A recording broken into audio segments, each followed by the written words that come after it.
Okay, it's Erev Shabbos Kodesh Parshas Kisisa, and this past week, I was listening to a tape from Rabbi Shapiro, who was the Rosh Hashiva in Florida, and he quotes a Rambam that's based on a Gemara in Avodah Zarah, and this Gemara in Avodah Zarah quotes two reasons why you're allowed to leave Eretz Yisrael.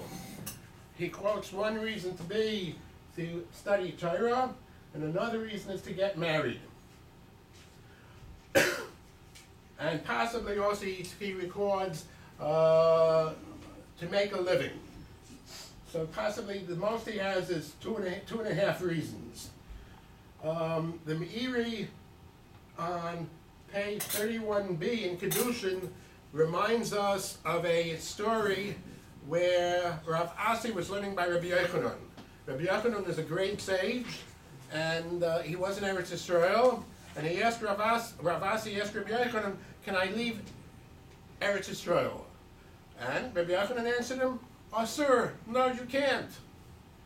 A few days later, he came back to him and he says, "But I want to meet my mother, who's coming from Chutz La'aretz, who's coming to Israel." Rabbi Yochanan says, "I don't know if you can leave or not." He sees Rav Asi looking unhappy. A few days, he says, "Yachzirecha l'shalom." If you have to go to do it, hopefully you'll return in peace. So obviously, Rabbi Yochanan gave to his student Rav Asi permission because of Kibbud Avayim.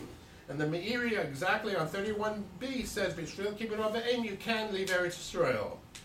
So Rabbi Shapiro says, is this going to be a controversy between the Rambam and the Meiri?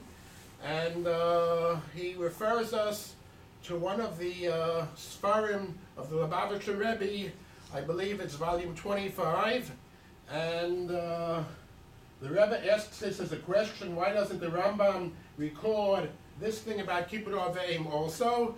And he gives the answer, there's a big difference. The first two reasons is a Mutala lechet, you're permitted to leave Eretz Yisrael. But the Kibbud Avayim, he's just going to let her join him in Israel, and therefore it is permitted. So now we have a bit of an insight into the importance of respecting elders. Let's give this a name, respecting parents.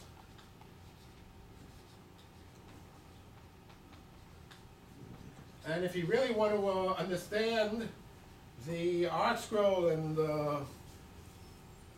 they use this story of Rav Asi that he left to study in Israel because he could not be Mekayim Kibbud Avayim. His mother was to him, and possibly she was a bit deranged. So this mitzvah of Kibbud Avayim can possibly be very difficult, but you have good parents, and if they're giving you a car, and they're giving you a camp, and they're giving you food, the Mekayim, which commandment of the Aseret HaDibros, help me? Kibbud Avayim is number, I think it's number 4. Okay, but this is a mitzvah, number 5. Kibbud Avayim is number 5, and we had the Aseret HaDibros just a few weeks ago, so hopefully if you have the privilege of having parents, be Mekayim this mitzvah, and Shabbat Shalom.